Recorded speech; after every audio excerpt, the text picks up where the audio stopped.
I went to college. I went and worked out 5 hours a day, and I was working on construction, because in those days in bodybuilding there was no money. I didn't have the money for food supplements or anything, so I had to go to work. So I worked on construction. I went to college. I worked out in the gym, and at night from 8 o'clock at night to 12 midnight, I went to acting class 4 times a week. So I did all of that. There was not one single minute that I wasted. And this is why I'm standing here today. With the age of 20, I went to London and I won the Mr. Universe contest as the youngest Mr. Universe ever. And it was because I had a goal. You see, if you don't have a vision of where you go, and if you don't have a goal where you go, you drift around and you never end up anywhere. 74% hate their job in America. The majority of people don't like what they're doing because they're really not doing it because they didn't have a goal and they followed this goal. They just aimlessly drift around, and then all of a sudden there's a job opening, so they get that job because you have to work. But then when you work, it's a chore. It's work. It's not fun. So if you think about, only a quarter of the people really enjoy what they're doing in life. So people always ask me, when they saw me in the gym in the pumping iron days, they say, why is it that you're working out so hard? 5 hours a day, 6 hours a day, and you have always a smile on your face. The others are working out just as hard as you do, and they look sour in the face. Why is that? And I told people all the time, I said, because to me, I'm shooting for a goal. In front of me is the Mr. Universe title. So every rep that I do gets me closer to accomplishing that goal, to make this goal, this vision, turn into reality. Every single set that I do, every repetition, every weight that I lift will get me a step closer to turn this goal into reality. So I couldn't wait to do another 500-pound squat.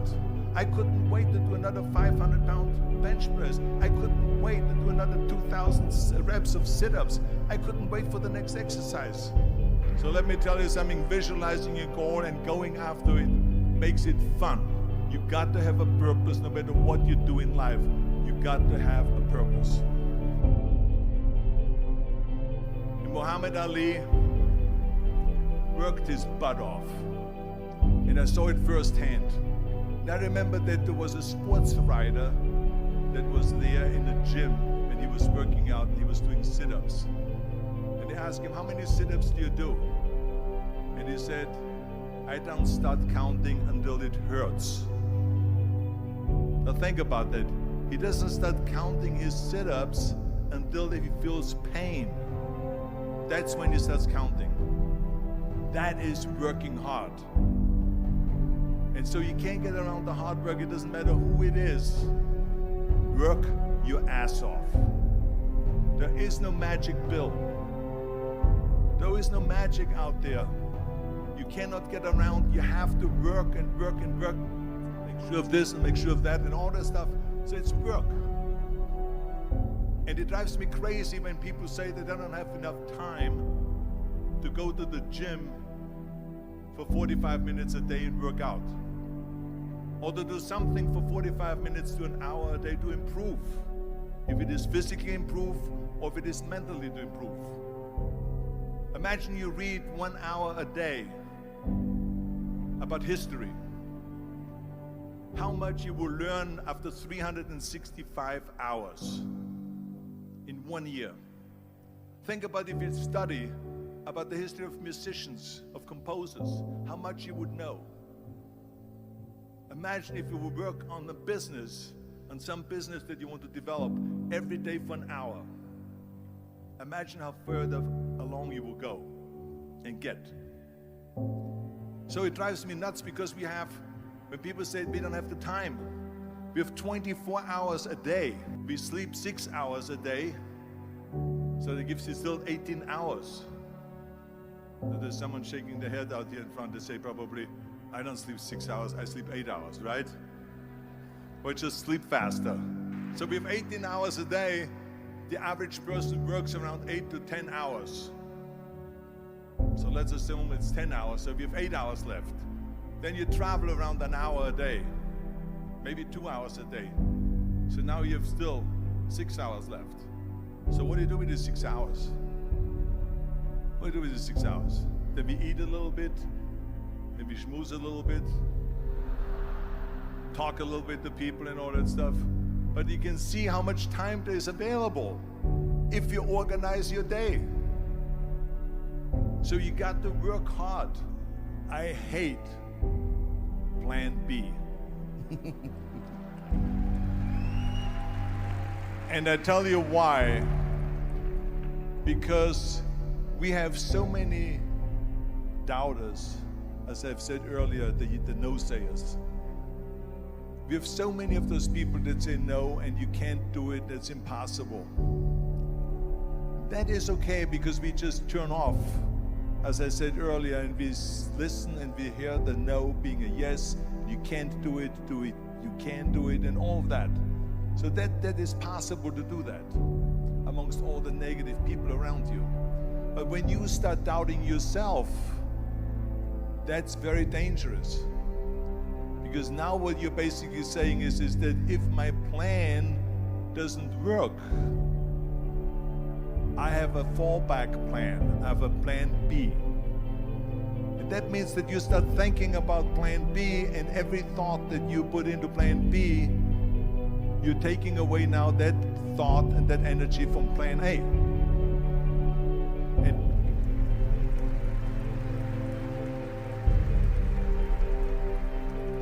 And it's very important to understand that we function better if there is no safety net, because plan B becomes a safety net. It says that if I fail, then I fall and I get picked up and I have something else there that will protect me.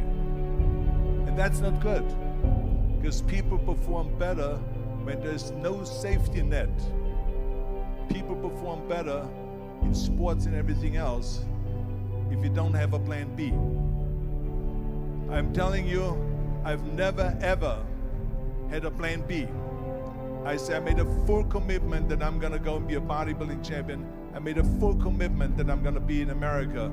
I made a full commitment that I'm gonna get in the show business and I'm going to be a leading man. No matter what it takes, I will do the work. I will do the work over and over and over until I get it. And the same was in politics, in everything like that. So to me, it is very dangerous to have a plan B, because you're cutting yourself off from the chance of really succeeding. And the reason, one of the main reasons why people want to have a plan B is because they are worried about failing. What is if I fail, then I don't have anything else? Well, let me tell you something. Don't be afraid of failing, because there's nothing wrong with failing. You have to fail in order to climb that ladder. There's no one that doesn't fail. Michael Jordan said in one of his interviews, when they said, "You're unbelievable, you're the greatest basketball player of all times." I mean, tell me about that. And he says, "Well, you're just mentioning the successes."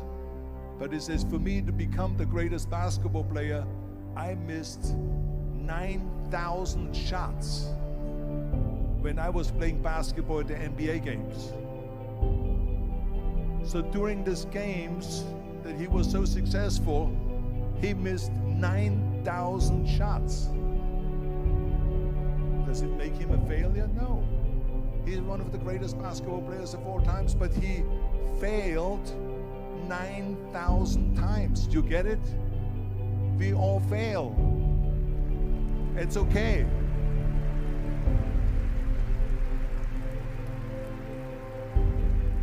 What is not okay is that when you fail, you stay down. Whoever stays down is a loser. And winners will fail and get up, fail and get up, fail and get up. You always get up. That is a winner. That is a winner.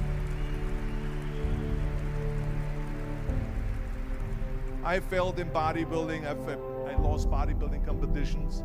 I lost powerlifting competitions. I lost weightlifting competitions. I had movies that went in the toilet and that were terrible and got the worst reviews.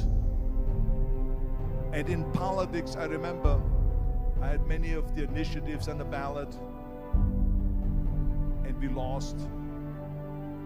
My approval rating in California went down to 28%, and then it went back up again, and I won again the governorship. Hey, we all lose. We all have losses. This is okay, and this is why I say don't be worried about losing, because when you're afraid of losing, then you get frozen. You get stiff, you're not relaxed. You got to be, in order to perform well in anything, if it's in boxing or if it is on your job or with your thinking, is only happening when you relax. So relax. It's okay to fail.